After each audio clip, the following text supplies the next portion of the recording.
안녕하세요. 책 읽어주는 캘리그라퍼입니다. 오늘 소개해드릴 책은 마크 트웨인의 허클베리 핀의 모험입니다. 이 책은 마크 트웨인의 톰 소여의 모험 후에 연결된 책이라고도 할 수 있지만 굳이 톰 소여의 모험을 읽지 않았어도 허클베리 핀의 모험을 읽는데 전혀 문제될 것은 없습니다.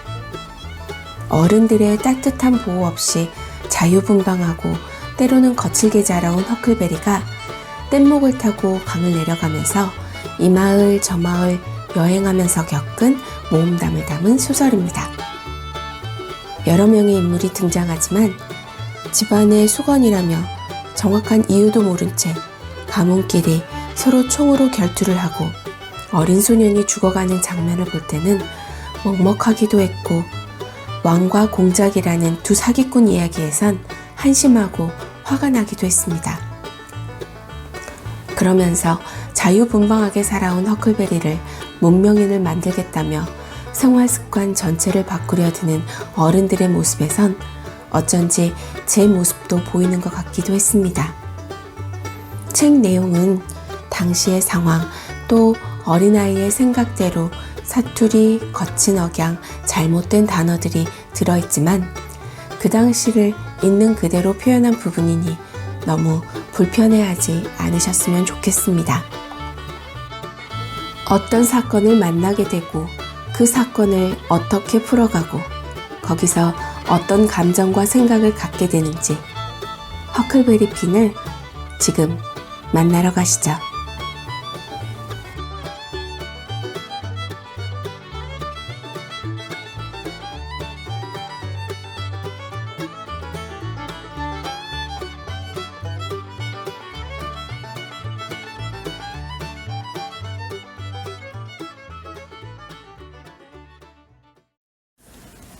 허클베리 핀의 모험 마크 트웨인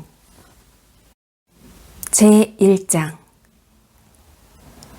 여러분은 내가 누군지 모를 것이다. 만약 톰 소여의 모험이라는 책을 읽지 않았다면 말이다. 그래도 뭐 상관은 없다. 그 책을 쓴 사람은 마크 트웨인이란 양반인데 그 양반이 할 말은 대개는 사실이다. 좀 느려 뻗친 것도 있긴 하지만 대개는 사실대로 말했다. 그 정도야 아무것도 아니다. 지금껏 살면서 경우에 따라 거짓말을 안 하는 사람은 한 번도 본 적이 없으니까. 물론 폴리 이모나 과부댁, 어쩌면 메리 정도는 예외일 거다. 폴리 이모, 그러니까 톰의 이모인 폴리 아줌마하고 메리 더글러스 과부댁에 대한 이야기도 바로 그 책, 대개는 사실대로이고 아까 말했던 것처럼 좀 느려 뻗친 부분도 있는 다 나와 있다. 그 책이 어떻게 끝을 맺었느냐 하면 대강 이러했다. 톰과 나는 도둑놈들이 동굴 속에 감춰둔 돈을 발견해서 부자가 되었다. 우리는 각자 6,000달러씩을 그것도 모두 금화로 얻었다. 전부 쌓아놓으니 그야말로 어마어마한 광경이었다. 하여간 세척 판사 그 양반이 그 돈을 가져다가 이자놀이를 했고 덕분에 우리는 각자 하루에 1달러씩을 그것도 1년 내내 벌게 되었다. 그걸 갖고 도대체 뭘 해야 할지 모를 정도로 많은 금액이었다. 더글러스 과부댁은 나를 자기 아들로 삼았고 나를 문명인으로 만들기로 허락을 받았다. 하지만 항상 그 집에서 살자니 무척 힘들었던 게 과부댁은 무슨 일을 하건 간에 더럽게도 재미없게 규칙과 예법을 따졌기 때문이다. 그걸 더 이상 견딜 수 없었던 나는 도망쳐버렸다. 다시 누더기를 걸치고 설탕 나무통으로 기어들어갔더니 정말 자유롭고도 만족스러웠다. 하지만 톰 소여, 그 녀석은 내 뒤를 따라와서는 자기가 강도단을 조직할 거라며 만약 과부댁으로 돌아가서 얌전하게만 굴면 나도 한 패에 넣어줄 거라고 했다. 과부댁은 나를 붙들고 울면서 불쌍한 길 잃은 양이라고 불렀다. 그러면서 또 이런저런 이름을 잔뜩 갖다 붙이기도 했는데 물론 나쁜 뜻으로 한 말은 아니었다. 그 양반이 나한테 다시 새 옷을 입히는 바람에 나는 땀이 삐질삐질 났고 완전 답답해 미칠 것만 같았다. 아, 그리고 났더니 예전과 똑같은 일이 또다시 벌어졌다. 과부떼기 저녁 식사 종이 울리면 우리는 정확히 맞춰 나타나야만 했다. 식탁 앞에 앉는다고 해서 곧바로 식사를 하느냐 하면 그것도 아니었다. 과부떼기 머리를 푹 수그리고는 음식을 놓고 뭐라고 중얼중얼 할 때까지 기다려야만 했다. 물론 음식에는 사실 별로 문제가 없었다. 굳이 문제를 찾자면 모든 음식이 따로따로 요리되었다는 것 뿐이었다. 통에 다 넣어 이것저것 뒤섞이면 맛도 달랐다. 음식들이 뒤섞이고 그 국물이 서로 어우러지며 맛이 더 나아지는 것이었다. 저녁을 먹고 나면 과부댁은 책을 꺼내 나한테 모세와 갈대에 관해 가르쳤다. 나는 그 양반에 대해 배우느라 땀 꽤나 뺐다. 그런데 나중에 과부댁이 하는 말로는 그 모세란 양반이 아주 오래전에 죽었다지 않은가. 그래서 그때부터 나는 더 이상 그 양반에 대해 신경 쓰지 않기로 했다. 나야 죽은 사람은 절대로 믿지 않을 테니까. 얼마 지나지 않아 나는 담배를 피우고 싶어져서 과부댁더러 그래도 되느냐고 물었다. 하지만 과부댁은 못하게 했다. 그 양반 말로는 그거야말로 저급하고도 지저분한 습관이니 나도 이제부터는 그렇게 하지 말아야 한다는 것이었다. 하긴 세상에는 이런 사람들도 있다. 자기네들이 전혀 아는 바가 없는 것에 대해서는 무조건 나쁘다고 한다. 지금 과부댁은 모세한테는, 그러니까 자기랑은 무슨 친척도 아니고 사실 아무짝에도 쓸데없고 이미 죽은 사람인 그 양반한테는 엄청 신경을 쓰면서 진짜 나야 뭔가 좋은 게 있으니까 하는 일을 갖고도 잘못이라고 따지는 거였다. 그런데 과부댁도 코담배는 했다. 물론 그거야 괜찮다고 했다. 자기 자신이 하는 거니까 말이다. 과부댁의 동생인 왓슨 양은 삐쩍 마른 노처녀로 보안경을 썼는데 자기 언니 집에 와서 살면서 이제는 나를 앉혀놓고 철자책을 가르쳤다. 이 양반은 1시간 동안이나 나를 엄청나게 닥달했고 그런 뒤에 과부댁이 휴식 시간을 주었다. 나로선 더 이상 견딜 수가 없었다. 그러다가 또 1시간 동안은 죽도록 재미가 없어서 나는 안달복달했다. 왓슨 양은 이렇게 말하곤 했다. 거기 발 올려놓지 마라, 허클베리. 그리고 그렇게 삐딱하게 앉지 마라, 허클베리. 똑바로 앉아. 그러고 나면 또 이러는 거였다. 그렇게 입 벌리거나 기지개 켜지 마라, 허클베리. 왜 좀 똑바로 처신하려고 하지 않니? 그러면서 그 양반이 나쁜 곳에 대해 갖가지 이야기를 해주기에 나는 그런데 한번 가봤으면 소원이 없겠다고 했다. 그랬더니 이 양반이 펄펄 뛰었는데 사실 내가 뭐 나쁜 뜻으로 한 말은 아니었다. 나야 그저 어디로든 가버렸으면 할 따름이었다. 나야 그저 변화를 원했을 따름이었다. 다른 이유가 아니었다. 그 양반은 나처럼 이야기하는 건 못된 짓이라고 했다. 자기는 절대로 그런 말을 안 할 거라고 했다. 자기는 그렇게 살았기 때문에 좋은 곳에 갈 거라고 했다. 글쎄, 나야 그 양반이 간다는 데에 가서 무슨 득이 있을지 알 수가 없었으니 나는 아예 시도하지도 말자고 작정했다. 물론 그렇다고 대놓고 말하진 않았으니 그랬다간 말썽만 생기고 좋을 게 없을 것이기 때문이다. 이제 그 양반은 발동이 걸려서 계속해서 나한테 그 좋은 곳에 관한 갖가지 이야기를 해주는 것이었다. 그 양반 말로는 거기서 사람들이 하는 일이란 하루 종일 하프를 갖고 노래를 부르는 것뿐인데 그걸 영원히 계속한단다. 내 생각엔 별로 좋지도 않을 것 같았다. 물론 그렇다고 대놓고 말하진 않았지만 나는 그 양반한테 혹시 톰 소요도 거기 갈 수 있을 것 같으냐고 물었는데 그랬더니 그 양반 말은 그럴 가능성이 많을 것 같진 않다는 거였다. 그 이야기를 들으니 나야 좋았던 것이 왜냐하면 나는 녀석과 같이 붙어 있고 싶었기 때문이다. 왓슨 양은 계속해서 나를 쪼았고 나는 점점 지루하고 서러워졌다. 나중에 두 양반은 깜둥이들을 불러들여서 기도를 시키고 그런 다음에 모두들 잠자리에 들었다. 나는 촛불을 들고 내 방으로 올라가 탁자 위에 올려두었다. 그리고 나서 창가의 의자에 앉아 뭔가 좀 신나는 일을 생각해 보려 했지만 그것도 아무 소용이 없었다.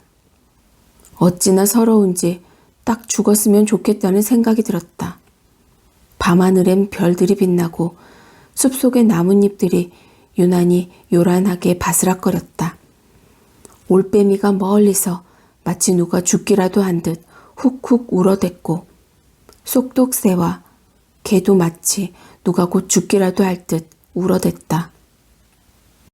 바람은 마치 내게 뭔가를 속삭여 주려는 듯 했는데 나로선 그게 도대체 뭔지 알 수 없었고 그저 차가운 전율을 느꼈을 뿐이었다. 그때 숲 너머에서 어떤 소리, 그러니까 어떤 유령이 자기 마음속 뭔가를 말하려고 하지만 그 뜻을 전할 수가 없기 때문에 그 무덤에서 편히 쉬지 못하고 밤마다 서러워할 때에 내는 소리 같은 것이 들려왔다. 곧이어 거미 한 마리가 내 어깨로 기어 올라오기에 얼른 털어버렸더니 그놈이 촛불에 떨어지는 거였다. 내가 꼼짝도 하기 전에 그놈은 완전히 오그라들어 버렸다. 누가 말해주지 않아도 그거야말로 끔찍하리만큼 나쁜 징조였고 내게 뭔가 불운이 다가오리라는 것이었기 때문에 나는 어찌나 겁에 질렸던지 옷이 다 벗겨져 나갈 만큼 덜덜 떨었다. 나는 일어나서 방 안을 세 바퀴 빙글빙글 돌면서 계속 가슴에 십자가를 그었고 마녀를 쫓기 위해 내 머리카락을 조금 실로 묶었다. 하지만 나로선 안심할 수가 없었다. 이 방법은 가령 내가 편자를 하나 주었는데 그걸 문 바로 위에 못 박아두지 않아서 잃어버린 경우에 쓰는 액막이었고 누가 이번처럼 거미를 한 마리 죽였을 경우에 생길 불운을 물리치기 위해 쓴 적이 있다는 이야기는 한 번도 들어본 적이 없었다.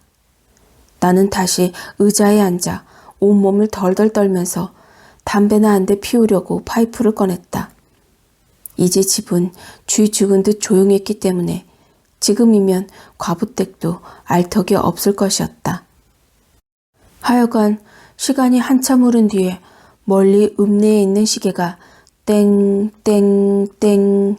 12번을 치더니 사방이 다시 조용해졌다. 그 어느 때보다도 더. 곧이어 장가지 부러지는 소리가 저 아래 나무 사이 어둠 속에서 들려왔다. 뭔가가 움직이고 있었다. 나는 꼼짝 않은 채 귀를 기울였다. 저 아래에서 들리는 것이라고는 희미한 야옹 야옹 소리뿐이었다. 좋았어. 나는 야옹 야옹 하고 최대한 간드러지게 소리를 낸 다음 촛불을 끄고 창문으로 기어나와 헛간위로 올라갔다. 거기서 땅으로 내려와 나무 사이로 기어가 보았더니 당연한 말씀이지만 거기에는 톰 소요가 나를 기다리고 있었다. 제2장 머리에 나뭇가지가 스치지 않게끔 고개를 쑥 움츠리고 우리는 나무 사이로 해서 과부땡의 마당 끝까지 난 길을 따라 살금살금 걸어갔다. 부엌 옆을 지나갈 때 내가 나무 뿌리에 발이 걸려 넘어지며 소리가 났다. 우리는 얼른 숭크리고 앉아 꼼짝하지 않았다. 왓슨 양의 큰 깜둥이, 그러니까 짐이 부엌문 옆에 앉아 있었다. 우리가 녀석의 모습을 또렷이 볼 수 있었던 것은 녀석이 빛을 등지고 있었기 때문이었다. 녀석은 자리에서 일어나더니 한참 동안 목을 긁으며 또 무슨 소리가 나나 귀를 기울였다. 그러더니 그가 말했다. 거기 누구야? 녀석은 좀 더 귀를 기울였다. 그러더니 살금살금 걸어와서는 우리 둘 사이에 딱 서는 것이었다. 우리가 손을 뻗으면 닿을 것 같았다. 거의. 하여간 그렇게 찍소리도 하지 않은 채 몇 분이 흐르도록 우리 셋은 그렇게 가까이 붙어 있었다. 발목의 어느 부분이 슬슬 가려워졌지만 나는 안 긁었다. 그러더니 이번에는 귀가 가려워지기 시작했다. 그 다음에는 내 등이, 그러니까 양쪽 어깨 사이 한가운데가 가려워지기 시작했다. 긁고 싶어 죽을 것만 같았다. 사실 나는 그때 이후로도 꽤 여러 번 이런 일을 겪었다. 가령 내가 만약 어디 점잖은 자리에 있다거나 무슨 장례식장에 갔거나 아니면 별로 졸리지도 않은데 자려고 애쓸 때라고 치자. 하여간 절대로 몸을 긁어서는 안 되는 자리에만 가면 도대체 어째서인지 내 몸의 5만 군데가 다 가려워지는 것이었다. 곧이어 짐이 말했다. 아, 누구인 거야? 어디서 그러는 거야? 내가 무슨 소리를 듣지도 않고 괜히 이러는 거면 내가 개놈의 고양이다. 아, 그럼 어쩔 수 없지. 그놈의 소리가 또 날 때까지 내 여기 앉아있을 거니까. 그러면서 녀석은 나와 톰 사이의 땅 위에 주저앉았다. 등을 나무에 탁 기대고 다리를 쭉 뻗어서 하마터면 내 다리 중 하나와 거의 맞닿을 뻔하게 하고 말았다. 코가 가려워졌다. 어찌나 가려운지 눈물이 다 날 정도였다. 하지만 나는 긁지 않았다.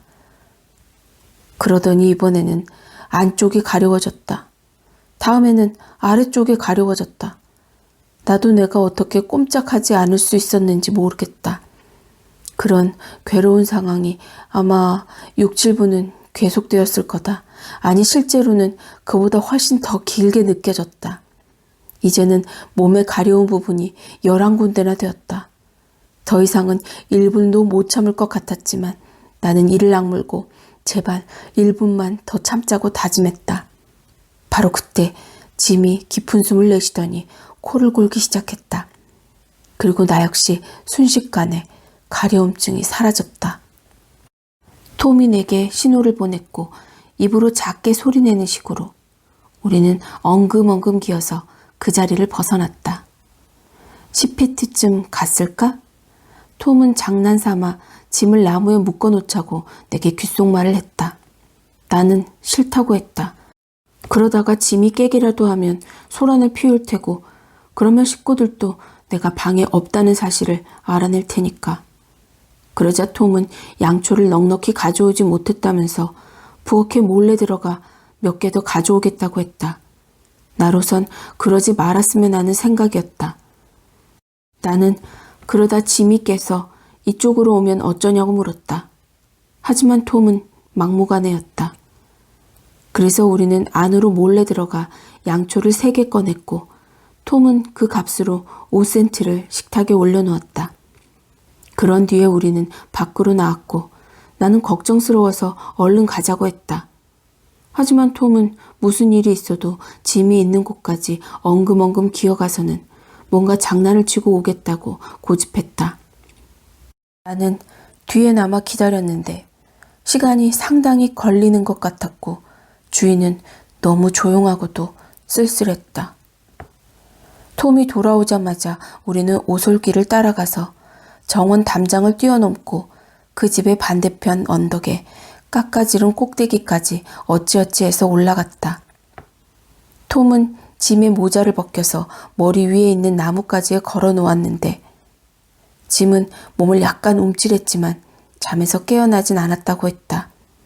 나중에 짐은 마녀들이 자기한테 마법을 걸어가지고 혼수 상태에 빠뜨린 뒤 자기 등에 올라타고 우리 주 전역을 돌아다녔으며 그런 뒤에 자기를 그 나무 밑에 앉혀놓고 모자를 벗겨 나뭇가지에 걸어 놓아 누가 그런 짓을 했는지 보여주었다고 말했다.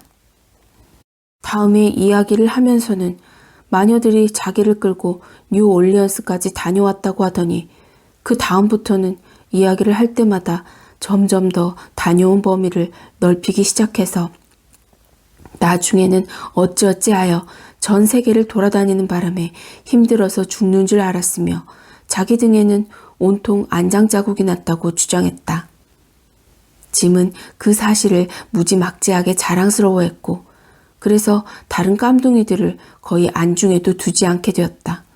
심지어 몇 마일 밖에 사는 깜둥이들까지 그 이야기를 들으러 짐을 찾아왔고 결국 이 근방에 사는 어느 깜둥이들보다도 우러름을 받는 존재가 되었다. 처음 보는 깜둥이들은 입을 해 벌리고는 짐을 바라보았다. 마치 짐 자체가 놀라운 구경거리라도 된다는 듯 말이다. 깜둥이들은 밤이면 부엌 아궁이 옆에 모여 앉아 마녀 이야기를 했다. 하지만 이후로는 누군가가 그런 이야기에 대해서 이야기를 꺼내며 자기 지식을 과시할라 치면 짐이 끼어들어서 이렇게 말하는 것이었다. 니들이 마녀에 대해 뭘 안다고 그러는 거야? 그러면 먼저 말을 꺼낸 깜둥이는 머쓱해하면서 찌그러지는 수밖에 없었다. 짐은 항상 자기 목에 5센트 동전 하나를 끈에 매달아 걸고 다니면서 그것은 악마가 자기에게 직접 건네준 부족으로 그것만 있으면 누구든지 병을 낫게 해줄 수도 있고 원하기만 하면 마녀를 잡을 수도 있다고 설명해 주었다고 주장했다. 그렇게 하려면 단지 그 부적에 대고 주문을 외우면 되는데 정작 그 주문이 뭔지는 말해주지 않았다. 근처에서 모여든 깜둥이들은 자기들이 갖고 있는 물건을 순순히 내놓고서라도 그 5센트짜리를 한번 구경이라도 하려고 야단이었다. 하지만 악마가 손으로 만졌던 물건이므로 깜둥이들은 차마 제 손으로 만지려 들지는 않았다.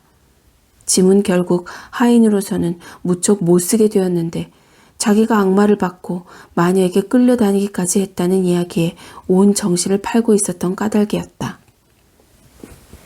그나저나 톰과 내가 언덕 꼭대기의 절벽에 도달해서 마을 쪽을 내려다보니까 아직 마을에는 서너 개의 불빛이 깜빡이고 있었는데 아마 환자가 있는 집이었을 것이다.